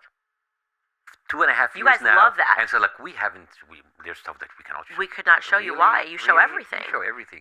Okay, there's something about showing everything. You know how people were talking about how IDF soldiers like film their themselves like wearing women's lingerie and playing with the toys of the kids that they just killed. In any military in the world, there's discipline. They will not allow this to be aired unless they give them the direct permission to just like show and film their atrocities as it's happening. Mm-hmm. And I asked a professor about this, like, why are they doing this? It's like they do that because they need the hate. They do that because more and more people will hate Israel, will hate IDF, and some of people will not make the distinction, and they will just like hate on the Jews. It's like, see, anti-Semitism. We are justified to keep doing what we want, which is crazy. Yeah, no, I think you're actually. I think you should do the episode, and even a bonus, bring that rabbi back. I love that rabbi. I do, You have deep to bring down, him back. because he really. I was like, oh, you just want me to just say like it's okay for you to be racist and that you're more important than me. Because like you're Jewish and so you're extra special. And I was like, did you pay attention to anything I've done in my entire career? Like I was willing to stand up to my own people on BLM stuff when it was getting ridiculous. They're coming in on speech and everybody's a racist. I don't subscribe to this at all, whether it's a black person, a white person, or a Jewish person. But I finally hit the ultimate supremacy. It's Jewish supremacy. And if you do not bend the knee. There's another rabbi called Yusuf, and he talks in his videos very openly. He gives lectures in Los Angeles, in New York, and just first of all, he doesn't call him Jesus Christ. He call him J.C. Penney. He makes fun of like, they J.C. Penney, and he's like, those stupid Christians. They think that if they support Israel, it will bring back the Messiah, but it's not gonna be their Messiah. It's gonna be our Messiah. And he just like talks openly about how stupid Christians is, how stupid J.C. Penney is, how stupid all of this is, and they're just like doing it for us, and it is good to just use them for our behalf. No, you are. And by the way, I'm not. This is just like out there in the open. These rabbis just talk openly about how stupid Christians and Muslims are and how they use them to fight with each other. Yeah. No, and I do believe that. I think they believe that Christians are stupid, and I think for too long we have been not stupid, but we have been ignorant. We've certainly been ignorant, and that's because. Well, if you have your own pastors telling we've them also that you're been not under. special. Yeah, exactly. We've also been under one of the most intense psychological experiments I think ever. America has been a psychological experiment, and if we can control the media, if we can control the education system, get them into school, if we can control Hollywood, yeah, it's pretty hard to wake up from that spell, but we're doing it. I don't know. I'm an optimist. I feel like because they're just becoming increasingly more unhinged. It's because they're losing control, right? When they were cool as a cucumber and they didn't care and they weren't being all extra and firing people, they had power. It's glitching. Yep. It's glitching, and we're happy. That's the other thing. They are miserable. Every time you see them, they're angry, they're ranting, they're screaming, they're saying that they're victims. I mean, they're so vitriolic. They're like pulling up. Did you see what they did to Tucker's brother? Laura Loomer, by the way, they're scraping the bottom of the barrel Laura in terms Loomer, of influencers. If you descend that low, Yeah. Laura Loomer. Yeah, Seriously. they're desperate. That means they don't have. They used to be able to get Charlie Kirk. No, but now Charlie Kirk. I still disagree that they are desperate because They're desperate. if they're desperate, they're buying everything. I mean, they are desperate, but with a lot of money. Yeah, if but you have people are Larry saying Ellison no. like taking away your TikTok, taking away your CNN and HBO, and just like giving you all, they're angry and they have all of that That's money. what makes them angry is they have all the money, they're buying it, and they're still have no influence. The numbers are not ticking upward towards Israel. That's what makes them angry. It's like, whoa, I'm a bajillionaire and I bought TikTok. Why aren't the TikTokers saying they love Israel? That's what drives them But mad. you think it matters? I think it does. But if you have that much money to make the biggest country in the world just like direct its weapon to whoever country they want, maybe they they tell you that they're sad that you're not on their side, but maybe they don't care. They care. They care. I think it's pretty obvious. And get optimistic. I'm telling you, I think we're gonna win. But I'm a comedian. I need to be pessimistic. That's good for my comedy. Yeah, it is good. I can't give you hope with my comedy. No. I need to give you despair and laugh about it. Yeah. No, we do need the comedians though. I'm telling you, like Tim Dillon is. I'm ripping his content all the time. One day he's gonna send me a legal letter. Are you still Team Trump? No. No. Epstein? Get no, out of here. like so that was it. That was like goodbye. I mean, I do not go halfway with defending pedophiles. Goodbye. Goodbye. So how would you define yourself? Because now I'm completely disenfranchised. I cannot say myself I'm disenfranchised. I'm disenfranchised, and I love how they abuse me. Talk about going back to your narcissistic abuse. They literally are like, F you can't get into the country, you can't get back onto a stage, we're going to make sure you can never speak anywhere. And then they're like, why isn't she telling people to vote for that? She's got the number one podcast. Why aren't you telling people to vote? Are you out of your minds? I hate all of you. I think you guys are all a part of the same demonic entity.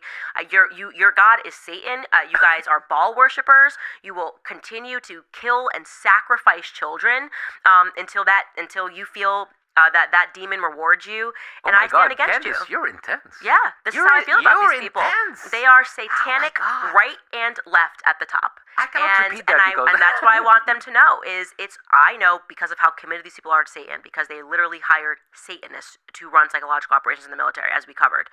Michael Aquino and he's a Paul, Satanist? Literally Temple of Set was at Fort Huachuca. Like started his own Temple of Set, everything. And that was the reason they hired him. They're like, these are the qualifications we're looking for. You got to listen to my podcast. It's very interesting. I am listening to your podcast. I do. I'm not saying like I'm not talking because this isn't like an allegory. I'm saying literal Satanists. Oh, I remember that guy with his eyebrow. Yeah. I remember the eyebrow. Oh, that's Aquino. That guy. He has another picture with more. He started his own Church of Satan after he had a disagreement he was in the Church of Satan, and then he had a disagreement with the guy who started the Church of Satan because the guy was like, well, we're saying like Satan as an idea, and he was like, no, I mean like real Satan. Like this Satan is not an idea. This was their great schism, the satanic schism. And so then he started. So he's actually in the Church of Satan. He's just like a member of that. Yeah, and then he started his own because they had this schism where he was like, no, Satan is a real being, and I believe in him as a real being, not an idea. So then he started the Temple of Set, which is Satan is a real being. That's like Satanism on steroids. Yes. Wow. And the military was like, I like what you're doing there. I like the idea of harming children. Let's bring you in to run psychological operations. The military said that? Yeah. Okay. This is not a joke. This is real life. What I'm saying, I'm not saying this to be cute about like, they're satanic. I mean, literally, we are fighting people that worship Satan. Like that is what I truly believe. These are like Baal worshippers, and they sacrifice children. And maybe he's into liberal arts. Yeah. Spells. Maybe, even the history of the Apollo program. Jack Parsons, what was he? He was a committed, avowed Satanist. They were doing sexual rituals. He was trying to summon demons. That's the problem. What do they say? Like the greatest trick Satan ever played was convincing the world that he didn't exist. And I'm saying to the world, he exists, and we're fighting these people who are doing everything in their power to make sure that he continues to have dominion. But we're waking up. We're recognizing that, and I'm optimistic because. Inevitably, I'm Christian. Christ is king. Truth is king. Truth is winning. And years ago, this would have never happened. You and me, this combination wouldn't have happened. Where do I fall into this spectrum as a Muslim guy coming from? You did 9/11. This is like you're a Muslim. You did 9/11. By the way, I have a funny story about this. I was actually in Miami weeks before 9/11. I'm not making this up. Okay. All right, so you understand my background before being a comedian and before being a satirist. I was actually a doctor. I was a heart surgeon. No way. Yeah, I was a heart surgeon for 20 years before all of this. So the year that I finished my medical school, I had like a year off before I start like my. I have like a time off before I start my residency, and I saved enough money, and summer 2001, I went to Miami. Why? Because I wanted to go there to teach salsa, to learn salsa. And I became a salsa dancer, and I came home, and when I went back home, I was a cardiothoracic surgeon, and I opened the first ever salsa dancing school in Cairo. I was doing that I have a very, very, very interesting background. So 2001 in the summer, my return ticket from Miami was 17th of September. 6 days after 9/11, and then my money ran out a week before 9/11, so I just like changed my ticket and I came back. And as I was just still like jet lagged, my mom wakes me up. I was like, "Wake up!" It's like, "What's up? Look at the TV!" And I see like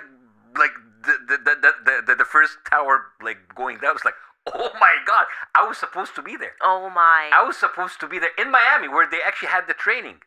And thank God, like, I was broke before that happened. Right. Well, thank goodness you were broke before that happened, because it was crazy. I mean, I just remember being like, I was like afraid of every Muslim. I was just like, they did such a good job.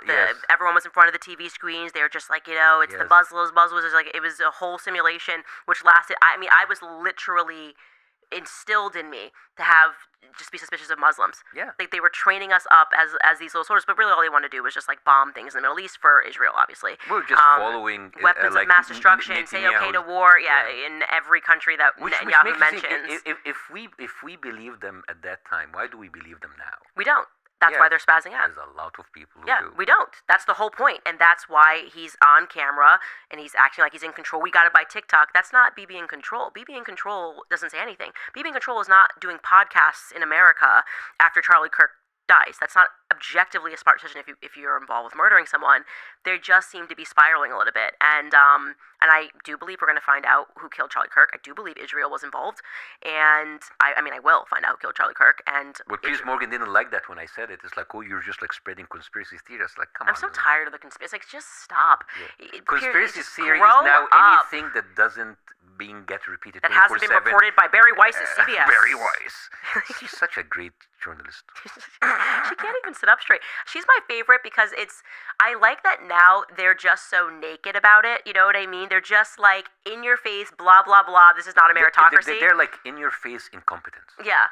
They're just like getting like Ben Shapiro, Barry Weiss. And like they could have picked a smart Jewish Zionist and kind of like held on to the illusion that like, oh, maybe it's a meritocracy. He's a really bright guy. They're like Barry Weiss. She's like the most unimpressive person. And they put her there. And so every day the hardworking employees who probably graduated with top honors at schools have to watch her walk in and pretend that she deserves to be there and is a serious person. I love thinking about that. Like, she passes these cubicles every day to go to her big office and she has no shame. She's just completely shameless. She's just like, yeah, no, it's fine. I'm allowed to be here. And now she's in control of Paramount Plus, which actually have Lioness, which I have like a great scene there. So I think I was going to be removed. Yeah. They're going to remove me from there. Yeah, they're going to be erased. She's so brilliant. Yeah, she's brilliant. By the way, I want to say this before we get off. Where can they go to support you? You're on tour? Yes, I am actually having the Belly of the Beast tour. Belly of the Beast, which is basically talks about like my experience as a immigrant coming and finding myself that I'm a citizen of the empire.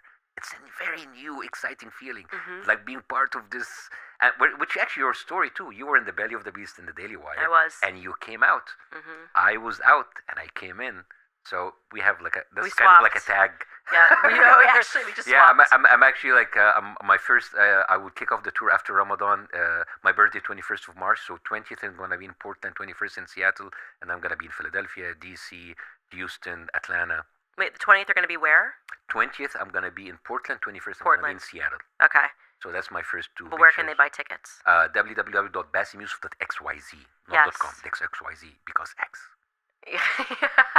You guys go buy tickets, go see him. I mean, truly, watch in its entirety him on Piers Morgan. I really think it's got to be the most views Piers Morgan's ever got. That thing went absolutely viral, and for very good reason. It awakened a lot of people, myself included. So anybody who's interested in suing me this year, you could also just sue him. I think that's easier, probably. Come to my show. Everyone is like, oh, Candice is crazy. Have you considered going after him? He's the reason that I did everything. No one's been going after him. It's a little bit ridiculous that I wanted him out of the year when the entire thing was his fault. I brought him on here to say that I didn't do anything. I am a victim, and if you want to sue someone, it should be Basim. Yes. Thank you guys so much for joining us. Thank you guys.